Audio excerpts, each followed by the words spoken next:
आओ बच्चों आओ, ये लो, ये तुम भी पकड़ो, ये लो बेटे, ये लो बेटे, आप भी पैसे लो, ये लो ये लो ये लो, ये लो बेटे, ये लो, ठीक है। जाओ मेरा बेटा जाओ, और भी गांव के जो बच्चे हैं उनको भी बुलाओ, उनको भी मैं पैसे दूंगा। और इधर आओ शरफू, बात सुनो। जी मालिक, इधर आओ, आजा आजा, इधर आ। जी मालिक। शरफू ऐसा कर, ये पकड़, ये सारे गरीबों में बांट दे, हमारी जमीन बहुत अच्छी हुई है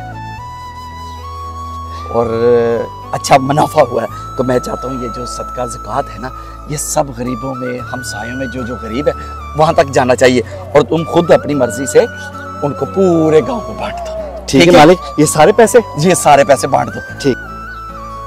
ठीक है, जाओ। ठीक जाओ। अरे तुम लोग यहाँ पे खड़े हो और मैं वहां पे पैसे बांट रहा हूँ, अब खुश हो?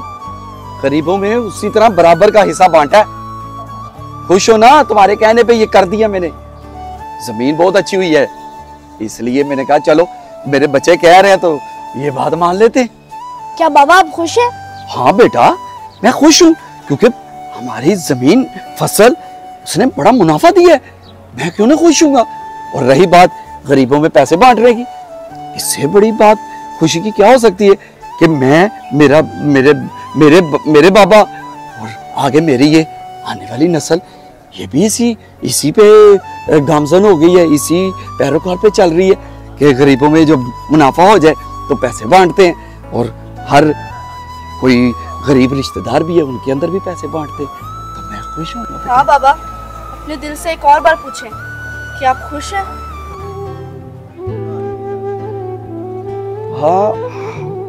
हाँ मैं खुश हूँ बेटे, लेकिन मेरी बेटी आप क्यों ऐसा सवाल कर रही हो?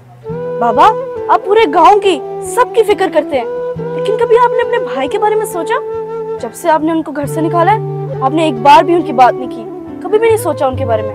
अंदाजा होगा आपको कि कहाँ होंगे वो दर बदर। खामोश हो जाओ तुम, खामोश हो जाओ, एक भी अल्फाज अब दोबारा अपने मुंह से नहीं निकालना। जिसको मैंने घर से निकाल दिया वो मेरे लिए इस दुनिया में नहीं है, खबरदार कभी ऐसी कोई बात की तो। पापा ये जो आप सदका सब में बांट रहे हैं, इससे कोई फायदा नहीं होगा, हमें डांटने से आपका कोई फायदा नहीं होगा। क्यों? सही कह रही है पापा वो, ये जो आप कर रही हैं ये दिखलावा है, ये असलियत नहीं है, ये दिखलावा है। किसको दिखला रहे हैं आप? अल्लाह आपसे कभी राजी नहीं होता जब तक आपके अपने सगे बहन भाई आपसे राजी नहीं होते। वो बेचारे कहाँ पे होंगे, आपको कोई फिक्र नहीं उनकी। मैंने, मुझसे कह रहे हो तुम लोग, मुझसे कह रहे हो? वो उसने पूरे गांव में, पूरे मेरे खानदान में मेरी नाक कटवा के रख दी, मेरी इज्जत को खाक में मिला के रख दिया। जब उसने मेरी भतीजी से शादी करने से इनकार कर दिया और वो अपनी शहर में पढ़ने के लिए गया था, तो शहर की एक लड़की को ले आया, उसने कहा जी मैं इससे शादी करूंगा। लेकिन बाबा जरूरी थोड़ी है कि ये दुनिया वाले भी ऐसे ना करें, दुनिया वाले तो वो होते हैं। दुनिया वाले को क्या, मैंने कोई दुनिया का ठिका लिया? हमारे खानदान में एक रवायत है कि जहां माँ बाप कहे वही शादी करना है। लेकिन बाबा आपने कभी उनसे पूछा था कि वो इस शादी से राजी है कि नहीं? क्या आपने अपने भतीजी से पूछा था कि वो आपके भाई के साथ शादी करना उन्हें मंजूर है कि नहीं? शादी करने से पहले बाबा लड़की और लड़के की रजामंदी जरूरी होती है। क्या कह रहे हो तुम लोग? तुम लोग को कुछ समझ है? किसके सामने बात कर रहे हो? तुम लोग आज इतने बड़े हो गए, उसने भी मेरे आगे जुबान चलाई थी, उसको भी मैंने घर से निकाल दिया। बाबा लेकिन दौर कुछ और था वो, अब दौर कुछ और है। अब कौन सा दौर है? हाँ अब कौन सा दौर है? क्या तुम अच्छे स्कूल में चले गए इसका ये मतलब नहीं है कि तुम हमारे खानदान की जो ये परंपरा है, ये जो रवायत है, इसको खत्म कर दो। जिसको हमने अपने घर से बेदखल कर दिया बस उसको बेदखल कर दिया। अब उसकी इस घर में कोई जगह नहीं, कोई जगह नहीं। पापा कितनी आसानी से आपने कह दिया कि आपने अपने भाई को बेदखल कर दिया। ये तो कितने आराम से कह रहे हैं आप। कल को तो आप इस अपने बेटे को भी निकाल देंगे, इस छोटे को भी निकाल देंगे, सिर्फ अपने खानदान की रिवायत की वजह से। हाँ, मेरे खानदान की और मेरी इज्जत सबसे पहले, जिन्होंने हमारी इज्जत मट्टी में मिलाई हो, मुझे उनके साथ कोई प्यार मोहब्बत नहीं, कोई प्यार मोहब्बत नहीं। मेरी बात सुनो, तुम लोग भी कान खोल के सुनो। पापा इसका मतलब तो ये हुआ कि हम आपकी औलाद नहीं, गुलाम हैं। और पापा जब चाह रख लिया और जब चाह निकाल दिया। और बाबा आप भी गुलाम हैं अपनी इज्जत के, अपने खानदान के और अपनी दौलत के। खामोश हो जाओ, खामोश हो जाओ। मैं कोई गुलाम नहीं ना। मेरी बात सुनो, मुझे भी उनकी फिक्र थी, उससे चाहत थी, लेकिन अब नहीं। जाओ अपने कमरे में, मुझे अकेले छोड़ दो, जाओ।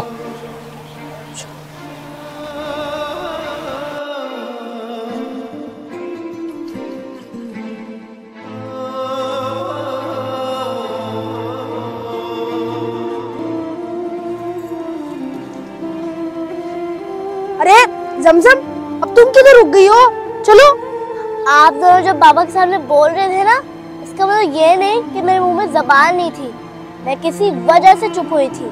हाँ तो तुम्हारा क्या मतलब है कि उनके सर पे हम डांग मारते थे? रुको आप ही। अच्छा जी बताओ जमजम, किस लिए चुप थी? हमें भी तो वजह बताओ। बाबा के सामने ऊंची आवाज बोलना बदतमीजी है। आप दोनों क्या समझ रहे हो? क्या आप दोनों बहुत अच्छा काम करके आए हो? हाँ करके आए। हाँ हम तो उनको सिर्फ समझा रहे थे और सही बात पे समझा रहे थे जमजम। मुझे भी फिक्र है अपने चाचू की, पर आप दोनों ने जैसी बात की वो गलत है। ऐसा नहीं है कि बाबा को अपने भाई की याद नहीं आती। मैं उनके साथ सोती हूँ, वो छुप छुप के रोते भी हैं अपने भाई की याद में। और अगर बाबा अपने भाई को मनाने के लिए चले जाएंगे तो सारे खानदान रूठ जाएंगे। इसलिए बाबा को भाई से ज्यादा खानदान की फिक्र है। लेकिन खानदान वालों का हमारे मामलात में क्या ताल्लुक है? भाई जमजम सही कह रही है। चाचू ने खानदान की लड़की को इनकार किया था और अपनी मर्जी की लड़की से शादी की। भाई बड़ी खुशी हुई आप यहाँ पे आ गए। भाई आता ही होगा, उसको बुलाया मैंने, अब वो आ गया। अरे छोटे जी भाई, आपने मुझे बुलाया था। अरे मेरे ये पढ़ाई तेरी मुकम्मल हो गई है, तो ये मेरे चचाजाद भाई है और अब तेरी शादी की डेट लेने आए हैं ये लोग। और मैं चाहता हूँ जी, भाई बात करता जरा भाई से। तो बाकी तेरी शादी पक्की हो गई है, तूने अब इस शादी के लिए जल्दी से हाँ कर दे। क्या शादी? हाँ बेटा, मेरे भाई तेरी शादी आपने किससे पूछ के की है मेरी बात? अरे बचपन में तुझे तेरी मंगेतर है, इनकी बेटी, मेरे चचा साहब ये भाई है। क्या बात कर रहे हैं आप? शादी? हाँ मेरे भाई तेरी शादी। आपने किससे पूछ के मेरी बात की है? अरे तेरे से पूछने की जरूरत है, तू तो बहुत छोटा था। तेरी मंगनी तो मेरे पापा ने कर दी थी। मैं भी तब छोटा था, मेरी भी छोटी उम्र में मेरे साथ शादी। आप समझते नहीं है, मैंने ग्रेजुएशन की है, तो मैं क्या इनकी बेटी के लिए अब शादी करूंगा? क्या कह रहा तू? हैं? तू पढ़ लिख गया, इसका ये मतलब नहीं है कि गांव की ये जो हमारे खानदान की ये जो रवायत है, ये परंपरा जो बचपन में उस शादी की हाँ कर देते हैं, तो ये ऐसा मैं तुझे करने दूंगा। मैं शादी नहीं कर सकता इनकी बेटी के साथ। उनका देखें आप, उनका लेवल देखें, मैंने ग्रेजुएशन की हुई है, इतना पढ़ लिख के।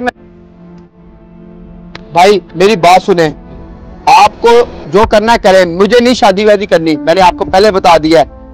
अगर मेरी बात सुन, तुझे मेरी इज्जत का ख्याल नहीं मैं तुझे इस खानदान में नहीं रहने दूंगा। अपनी जायदाद, अपनी दौलत, धन दौलत से सबसे तो मैं आग कर दूंगा, बेदखल कर दूंगा। मुझे नहीं चाहिए आपकी कोई दौलत वगैरह, कोई जायदाद। मैं जा रहा हूं। जाओ जाओ जाओ, ये खानदान मेरे लिए बहुत जरूरी है। मैं आपसे माफी चाहता हूं, जो आप हुक्म करेंगे मैं उसी के लिए ताबे हो जाऊंगा। भाई मुझे माफ कर दो। भाई मामला लड़की का था, लड़की को बहुत इज्जत दी जाती है। अगर पापा चाचू के साथ खड़े हो जाते तो पूरे खानदान में तनहा रह जाते, इसलिए पापा को भी मजबूरन खानदान की तरफ जाना पड़ा। सारा खानदान लड़की की तरफ खड़ा हो गया, तो इसी तरह पापा को चाचू को तनहा छोड़ना पड़ा। बस मुझे कहानी का पता है, पर अपने पापा के साथ आराम से बात किया करो। जमजम, इस गलती का हमें भी एहसास हो गया कि हमें ऐसे बात नहीं करनी चाहिए थी पापा को। पापा भी मजबूर थे, हमें उनको समझना चाहिए था। भाई आओ उनसे माफी मांग के आते हैं। हाँ अपी, ठीक कह रही हो आप। चलो पापा से इसी वक्त माफी मांगते हैं। चलो भाई चलो।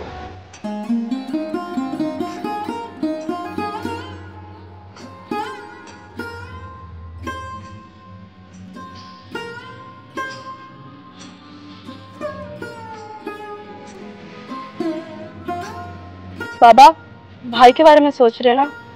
मैं जानती हूँ आप कितना प्यार करते हैं अपने भाई से। यही वक्त है बाबा, जाके उनको मना लें।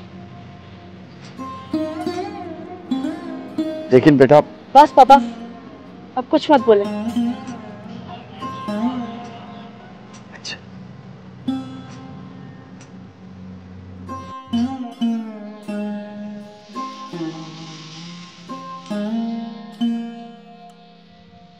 हेलो अस्सलाम वालेकुम friends, I am Musaddiq from Dubai.